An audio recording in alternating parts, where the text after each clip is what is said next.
আগুনের মধ্যে হযরত ইব্রাহিমকে যখন ফেলানো হচ্ছে, রব্বুল আলামিন আগুনের প্রতি নোটিশ করে দিলেন, ইয়া নারু কুনি বারদাও ওয়া সালামান আলা ইব্রাহিম।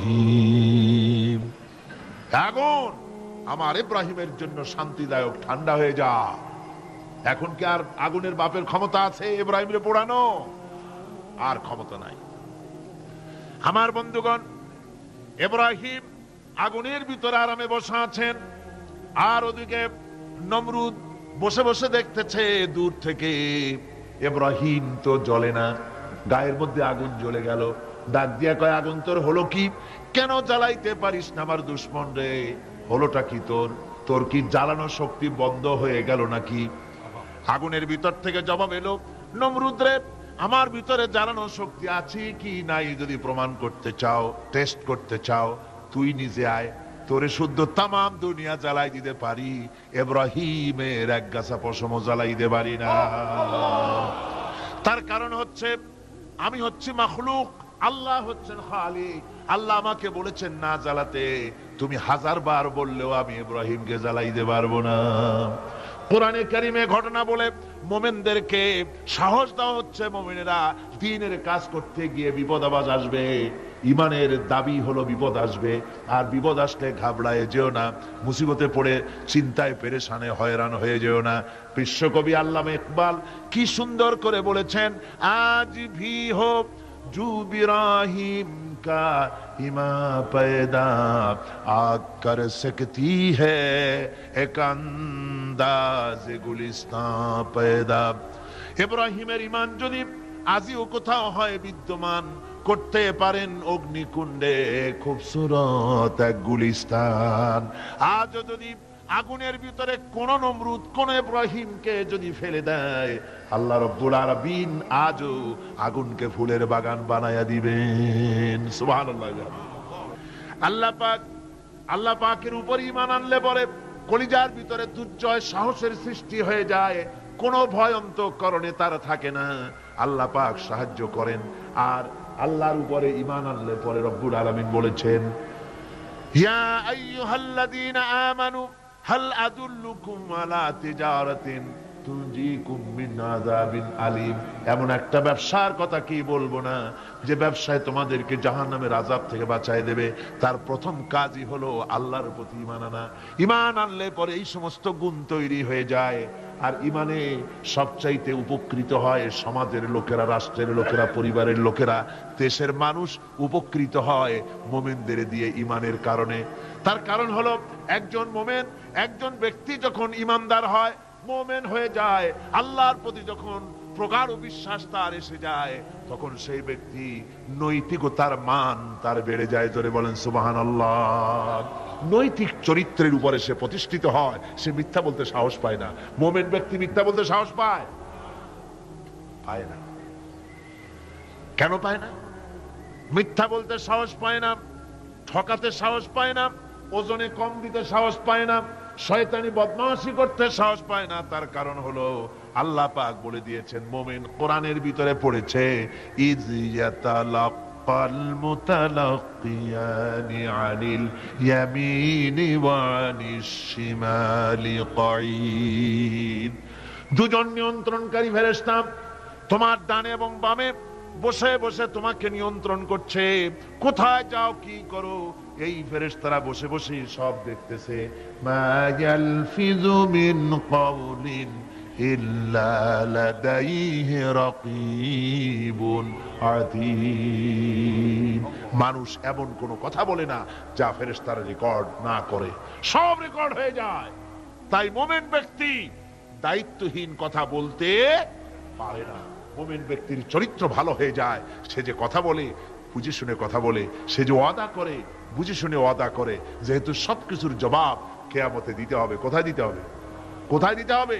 কিয়ামতে আল্লাহর দরবারে জবাব দিতে হবে। মহান আল্লাহ রাব্বুল আলামিন বলেছেন, ওয়ালাকাদ খালাকনাল ইনসানা ওয়া না'লামু মা তুওয়াসবিসু বিহি নাফসু। মানুষ সৃষ্টি করেছি আমি, তার অন্তঃকরণের ভিতরে ওয়াসওয়াসা কি হয় আমি জানি। এই জন্য মুমিনেরা মনের ভিতরে কোনো খারাপ কল্পনাও করতে পারে না। খারাপ কল্পনা করলেও তার হিসাব দেওয়া লাগবে আল্লাহর কাছে। কার কাছে? ওয়াইন তুবদু মিন আনফুসিকুম আও তুখফুহু ইউহাসিবুকুম বিহিল্লাহ। আল্লাহ বলেন মনের মধ্যে যেসব কল্পনা করো তা প্রকাশ করো আর গোপন রাখো, ওইটার হিসাব নিব আমি আল্লাহ পাক। কিয়ামতের দিন আমার কাছে হিসাব দিতে হবে। বন্ধুগণ, এই জন্য মুমিন যারা, মুমিনদের চরিত্র প্রতিষ্ঠিত হয়, মুমিনদের ধারণা থাকে যেখানেই যাই না কেন, যেখানেই বসি না কেন, সেখানেই আল্লাহ, আল্লাহ ছাড়া কোনো জায়গা নাই। আছে নাকি? আছে।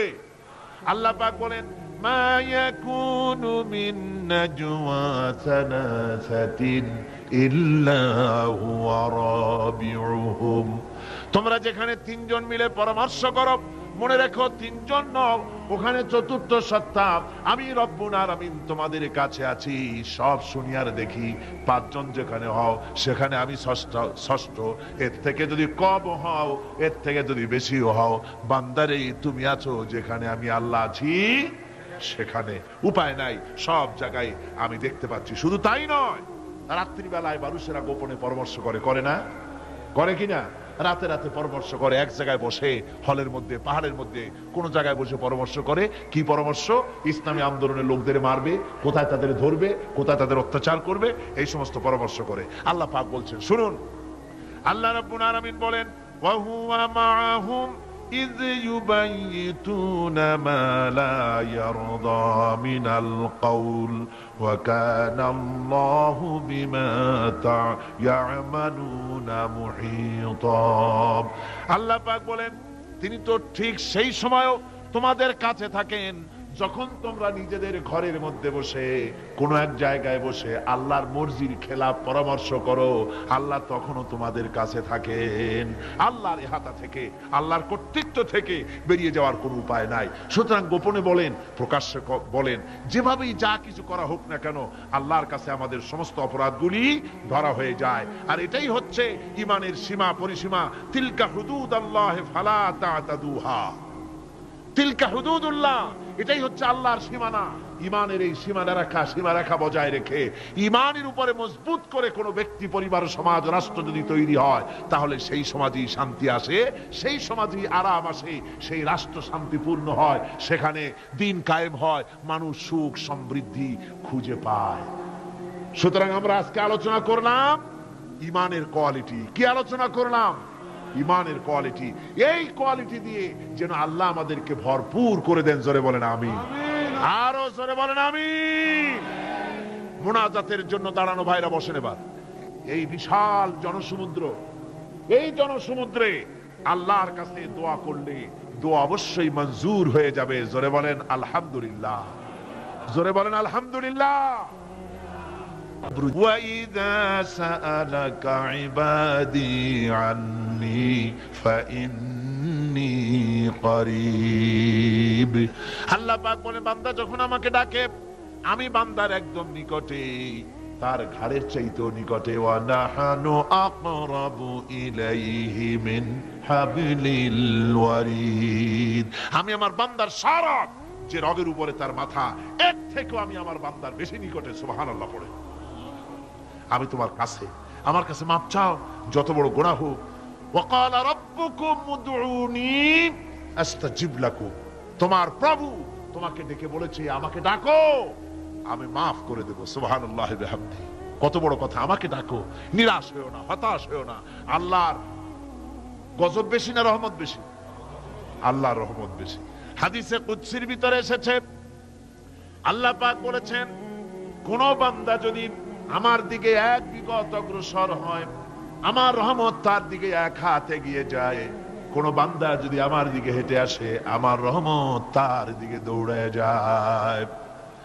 বান্দা যখন আল্লাহর দরবারে দুহাত উঁচু করে চোখের পানি ফেলে দেয়, মুসলিম শরীফের হাদিসের ভিতরে এসেছে, গভীর রাত্রে, রাতের তৃতীয় অংশে আল্লাহ রাব্বুল আলামিন প্রথম আকাশে আসেন আর ডেকে বলেন, পৃথিবীতে আছো নাকি কেউ গুনাহ করে জীবন বরবাদ করে দিয়েছো? আমার কাছে মাপ চাও।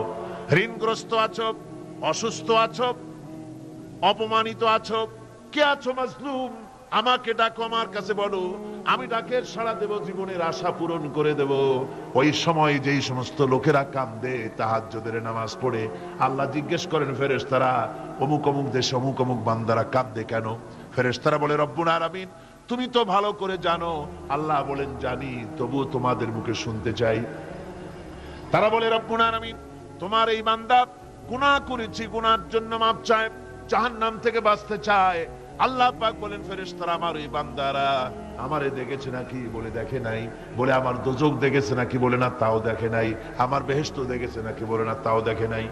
আল্লাহ পাক বলেন, ফেরেশতারা সাক্ষী থাকো, ওরা আমাকে দেখে নাই, আমার বেহেশত দোজখ কিছুই দেখে নাই, শুধুমাত্র আমার নবীর কথা, আমার কোরআনের কথা বিশ্বাস করে আরামের ঘুমকে হারাম করে যেভাবে তারা কাঁদতেছে, সাক্ষী থেকে যাও ফেরেশতারা, আবার রহমতের দরিয়ায় জোশ মেরেছে আমার ওই ক্রন্দনরত বান্দাগুলিকে আমি আল্লাহ মাফ করে দিলাম। সুতরাং মুমিন বান্দা যারা, আল্লাহর মুমিন বান্দা যারা, এই ঈমানের কোয়ালিটি, এটাও হতাশায় নিরাশায় ভেঙে পড়বে না। গুনাহ তো মানুষই করে, গুনাহ হয়ে গেছে, মাপ চাও। তোমার গুনাহ কদ্দূর? তোমার গুনাহ যদি হয় পাহাড় সমান, আল্লাহর রহমত আকাশ সমান। তোমার গুনাহ যদি হয় আকাশ সমান, আল্লাহর রহমত তো আরশে আজিম ছাড়াই গেছে। সুবহানাল্লাহ বিহামদিহি। সুতরাং রহমানুর রহিম, গফুরুর রহিম, তার কাছে মাপ চাইতে হবে বিনীতভাবে, হতাশায় ভেঙে পড়লে চলবে না। এটা হলো মুমিনের আরেকটা কোয়ালিটি।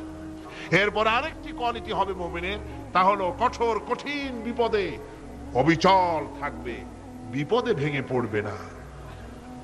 বিপদ আপদ, শত্রুতা, ক্ষয় ক্ষতি যা কিছু হয় সবই আল্লাহর পক্ষ থেকে, এটা মেনে নিতে হবে এবং ধৈর্য ধারণ করতে হবে। বিপদ মুসিবত শুধু উম্মতের জন্য নয়, দুনিয়ার সমস্ত নবীদের বিপদ এসেছে, হয় নাই? নবীদের বিপদ আসে নাই? কোরআনে কারীম থেকে শুনুন, আল্লাহ রাব্বুল আলামিন বলেন, وَكَذَلِكَ جَعَلْنَا لِكُلِّ نَبِيٍّ عَدُوًّا مِنَ الْمُجْرِمِينَ। আল্লাহ পাক বলেন, এমনি করে আমি সকল নবীদের শত্রু বানিয়ে দিয়েছি সব পাপিষ্ঠ আর অপরাধ প্রবণ লোকদেরকে। প্রত্যেক যুগে নবীদের শত্রু ছিল, প্রত্যেক যুগে নবীদের কি ছিল? শত্রু ছিল। সে শত্রু কারা ছিল? আল্লাহ পাক বলছেন, নবীদের শত্রু ছিল পাপিষ্ঠ আর অপরাধ প্রবণ লোক, এরাই ছিল নবীদের দুশমন। রাসূলগণের অবস্থা যদি এই হয়, তাহলে তার উম্মত, ওই দিনের ধারক বাহক যারা, তাদের বুঝি বিপদ আপদ হবে না? নাকি হবে কিনা?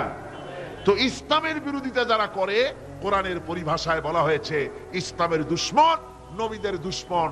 দুনিয়ার সব পাপিষ্ঠ আর অপরাধ প্রবণ লোকেরাই ইসলামের দুশমন হয়, নবীদের দুশমন হয়। আজও দেখেন, আজও তাকিয়ে দেখেন, ইসলামী আন্দোলনের বিরোধিতা যারা করে তারা পাপিষ্ঠ চরিত্রের কিনা, তাকায় দেখেন, খুঁজে দেখেন, সর্বত্র খুঁজে দেখুন, খুঁজে দেখুন। যারা ইসলামী আন্দোলনের বিরোধিতা করে, যারা ইসলামকে মিটিয়ে দেওয়ার চেষ্টা করতেছে, যারা ইসলামকে মৌলবাদ বলে, ইসলামকে সাম্প্রদায়িক বলে, কোরআনে কারীমের কথা কত স্পষ্ট যে নবীদের দুশমন হয়, ইসলামের দুশমন হয় মুজরিম লোকেরা, অপরাধ প্রবণ আর পাপিষ্ঠ লোকেরা। আজও আমরা দেখতে পাই এই শ্রেণীর লোকেরা পাপিষ্ঠ এবং সবচাইতে সমাজের নিকৃষ্ট ধরনের চরিত্রহীন লোক। নামাজ নাই। আপনি খুঁজে দেখেন, ইসলামী আন্দোলনের বিরোধিতা যারা করছে, যারা নেতৃত্ব দিচ্ছে, নামাজ নাই, রোজা নাই, চরিত্র নাই, হজ নাই, যাকাত নাই, মদ, জুয়া, জেনা, ব্যভিচার ইত্যাদিতে লিপ্ত। চেহারা দেখলে ছেলেপেলেরা 2 গ্লাস পানি খায় ভরসটে। কথা ঠিক কিনা কর? এই হলো অবস্থা। মারে কেন? মুমিনদেরকে, পয়গম্বরদেরকে, সাহাবীদেরকে এবং ঈমানদারদেরকে মারে কেন?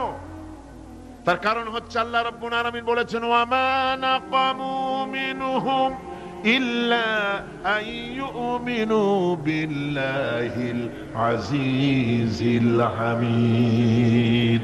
কাফিররা ঈমানদার লোকদেরকে অন্য কোন অপরাধী নির্যাতন চালায় না, নির্যাতন চালায় শুধু এই কারণে যেহেতু মুমিন লোকেরা পরাক্রমশালী, আল্লাহ রাব্বুল আলামিনের দিনকে কায়েম করতে চায়, তার উপরে ঈমান এনেছে, এই কারণেই তারা মারে। ঠিক কিনা কর? যুগে যুগে নবীদের উপরে সাহাবীদের উপরে যে অত্যাচার হয়েছে, সেই অত্যাচার এই কারণেই হয়েছে, অন্য কোনো কারণে নয়। এই কঠিন বিপদে অবিচলতা এবং ধৈর্যের দৃষ্টান্ত নবীগণ পেশ করেছেন পৃথিবীর বুকে। আমরা দেখেছি ইব্রাহিম আলাইহিস সালামকে আগুনে ফালানো হয়েছে, আছে না কোরআন শরীফে? আমি কিন্তু গল্প করতেছি না, সব কোরআনের কথা। কিসের কথা? ইব্রাহিম আলাইহিস সালামকে আগুনে ফালানো হচ্ছে। অপরাধ কি? অপরাধ হচ্ছে হযরত ইব্রাহিম আলাইহিস সালাম দাওয়াত দিয়েছেন লা ইলাহা ইল্লাল্লাহ। জোরে পড়েন লা ইলাহা ইল্লাল্লাহ, লা ইলাহা। একটু জোরে করেন, লা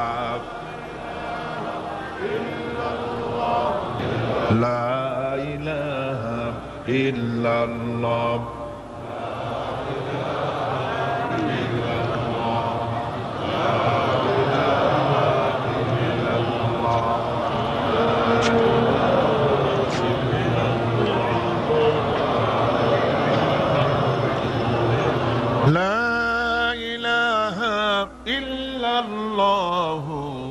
মুহাম্মাদুর রাসূলুল্লাহ।